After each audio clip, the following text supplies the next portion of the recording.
मध्य प्रदेश में राज्यसभा की 3 सीटों पर चुनाव होगा। बीजेपी के दोनों कैंडिडेट तरुण चुग और रजनीश अग्रवाल उन्होंने नॉमिनेशन कर दिया है। तीसरी सीट को लेकर के लड़ाई जो है वो इंटरेस्टिंग हो सकती है। कांग्रेस ने एमपी के बड़े नेता दिग्विजय सिंह और कमलनाथ दोनों को नजरअंदाज करते हुए मीनाक्षी नटराजन को उम्मीदवार बनाया है। अब बीजेपी यहां कांग्रेस की आंतरिक कलह का फायदा उठाने की घेराबंदी कर रही है। मध्य प्रदेश विधानसभा में 230 सीटें हैं। ऐसे में एक सीट पर जीत के लिए 58 विधायक चाहिए। बीजेपी के पास 2023 में 163 विधायक थे, लेकिन दल बदल के बाद अब 164 हो गए। तो कांग्रेस के 66 विधायक 2023 में जीते थे, जिनमें से एक बीना से कांग्रेस विधायक बीजेपी के पक्ष में है। 2 कांग्रेस विधायकों को मतदान का अधिकार नहीं है। एक की सदस्यता रद्द हो चुकी है। मतलब कांग्रेस के विधायकों की संख्या घटकर 63 हो चुकी है। जरूरी आंकड़े से 5 ज्यादा वोट है।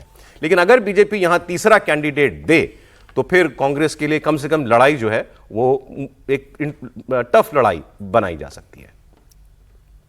पूरे दृढ़ता से सारे हमारे वरिष्ठ जन, आदरणीय दिग्विजय सिंह जी, आदरणीय कमलनाथ जी, सारे वरिष्ठ और राहुल भैया, उमंग सिंगार जी, सारों ने विधायकों ने एकजुटता से दृढ़ संकल्प के साथ कांग्रेस का प्रत्याशी आदरणीय मीनाक्षी नटराजन जी का स्वागत भी किया और बहुत प्रसन्नता से संकल्प लिया कि कांग्रेस का उम्मीदवार राज्यसभा जाएगा। बोला है हमारे यहाँ थोड़ी, हमारे यहाँ नहीं। भारतीय जनता पार्टी वोटिंग का डर है कांग्रेस को। अब वो कांग्रेस को डर है, उनका अपना कर्म है, हमारा थोड़ी है। हमें तो जो आदेश पार्टी का हो जाता है वो काम करते हैं।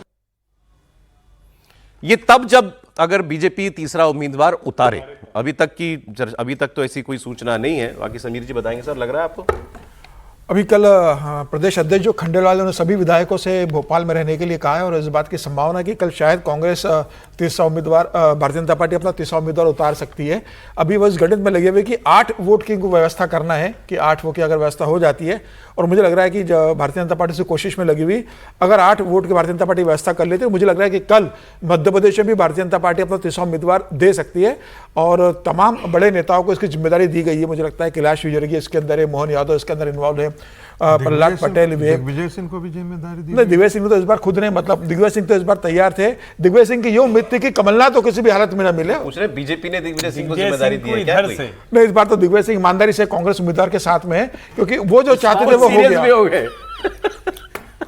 वो मीनाक्षी को ही चाहते थे। उन्होंने सबसे पहले नाम दिग्विजय सिंह ने मीनाक्षी नटराजन का ही आगे बढ़ाया था कि उसको टिकट दिया जाए। तो मुझे लगता है वो उनके साथ है। इस बार बहुत मुश्किल होगा कांग्रेस के लिए भी अगर भारतीय जनता पार्टी पर तीसरी उम्मीदवार उतार देती है, क्योंकि 2 वोट उनके ऑलरेडी खारिज हो चुके हैं। एक विधायक का सदस्यता जा चुकी है, एक पार्टी से निकाला जा चुका है। तो कांग्रेस के लिए भी मुश्किल होगी। अब जीतू पटवारी का कहना है कि भाई सारे विधायक हमारे साथ में और मीनाक्षी नटराजन को हम जिताकर यहाँ से भेजेंगे।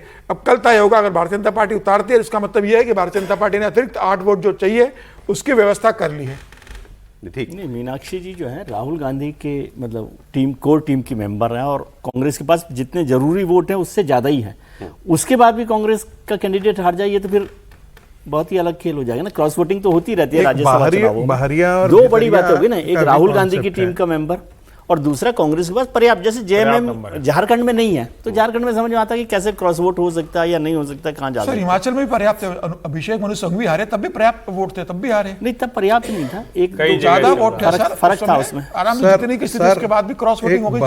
हो जाए, मैं तो कह रहा हूँ ये बड़ी बात, मतलब ये घटना कांग्रेस के लिए बड़ी घटना होगी। वो कह रहा हूँ मैं, होने को तो कुछ भी हो सकता है। जी, बहरिया और ट्रक केवल झारखंड में थोड़ी जाते होता है। एक बहरिया और भिदरिया का भी कॉन्सेप्ट होता है कि आप मध्य प्रदेश में किसी और को आप ला करके खड़ा करने की कोशिश कर रहे हैं, तो वो भी ये तो एमपी की हैं। ये तो एमपी की है, सांसद रही है और सांसद रही है वहां से। और जितने राज्यसभा कैंडिडेट हैं वो तो सब वहीं से आए होंगे, सब पार्टी के।